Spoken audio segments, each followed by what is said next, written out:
When the state of Indiana found out its most prolific abortion doctor had kept more than 2,000 fetal remains at his home, many were shocked and speechless. In our series, Disturbing Discovery, we're uncovering the impact of Klopfer and how to make sure something like this never happens again. Wayne 15's Kaitor K spoke with lawmakers who are desperately seeking a solution. Klopfer got in a lot of public trouble while he was alive. The state medical licensing board and health department took a slew of disciplinary action against him, but had no idea about his fetal remains collection. Now, lawmakers are figuring out how to improve abortion clinic oversight. I do not want someone else to go through what I have gone through. To see their abortionist on TV 20 years later and wonder if one of those babies sitting in a cardboard box in a garage is theirs.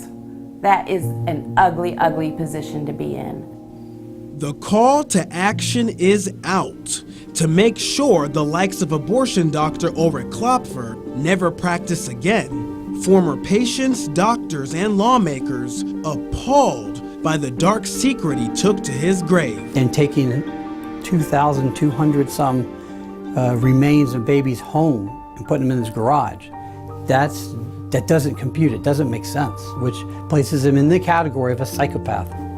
That's just not okay. You don't keep something like that. It's disturbing. I mean, it's unbelievable. It's probably one of the most disgusting, horrifying things we've heard about recently. How does that happen? Who's in charge of this? Who does the inspections? Who does the checks and balance system? Spearheading the investigation is Indiana Attorney General Curtis Hill.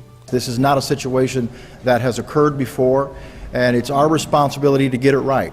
We sat down with him at the State House to find out what he's discovered. They still don't know why Klopfer did it. We asked, will there be any justice? Justice in the sense that somebody has to pay a price, well, that's a little late for Dr. Klopfer. But the employees associated with Klopfer could possibly face consequences. Hill has to determine what their involvement with the fetus collection was first. He'll also have to consider what laws were in place at the time when Klopfer took the fetuses from his clinics in Indiana to his home in Illinois from 2000 to 2002. It's a long time ago in terms of when these things took place, and I don't want anyone to have any unrealistic expectations of who's going to be held accountable. Hill says they're carefully establishing a framework of all that happened and how. Keep in mind that he did lose his license 3 years ago as a result of a litany of regulations that he had violated. Indiana had already taken its stance on what abortion providers could do with fetal remains. In 2016, state lawmakers passed House Enrolled Act 1337, which requires providers to bury or cremate the remains.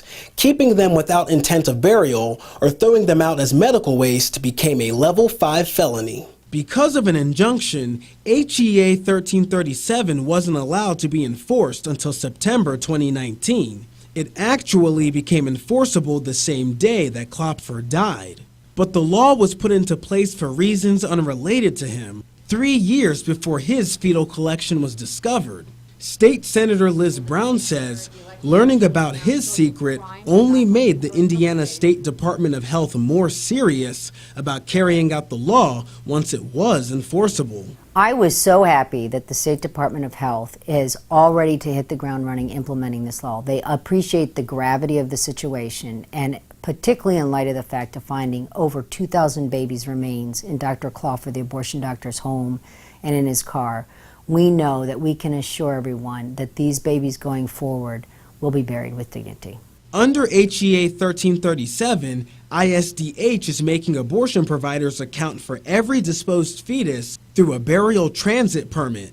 They're required to fill out this permit for every set of fetuses they give to a funeral home or crematorium. This list of fetuses to be buried is proof that the transfer was made. The funeral home or crematorium is then required to sign the permit.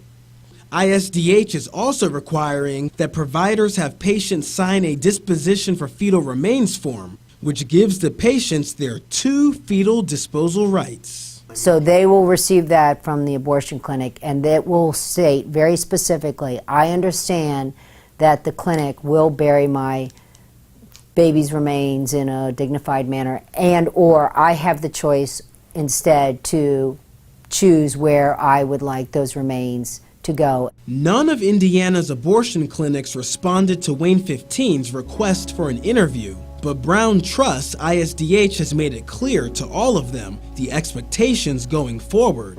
No more Klopfers who take home fetuses. To make sure, absolutely, that people like him can never exist in practice in Indiana. With so much new oversight in place, state lawmakers don't expect fetal disposal laws to be broken again. The Department of Health has crossed T's, dotted I's. They've got all the forms in place. They've reached out to the healthcare providers. They've notified the abortion clinics. They've talked to funeral homes. So I am very confident. If something slips through the cracks, which I don't anticipate it happening, I know my fellow legislators will report to the Department of Health right away, and I am assured that they will act on that.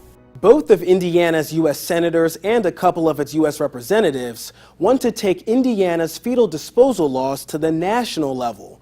They've introduced the Dignity for Aborted Children Act to the House and Senate in hopes of making sure something like Klopfer's fetal remains collection never happens again, anywhere in this country.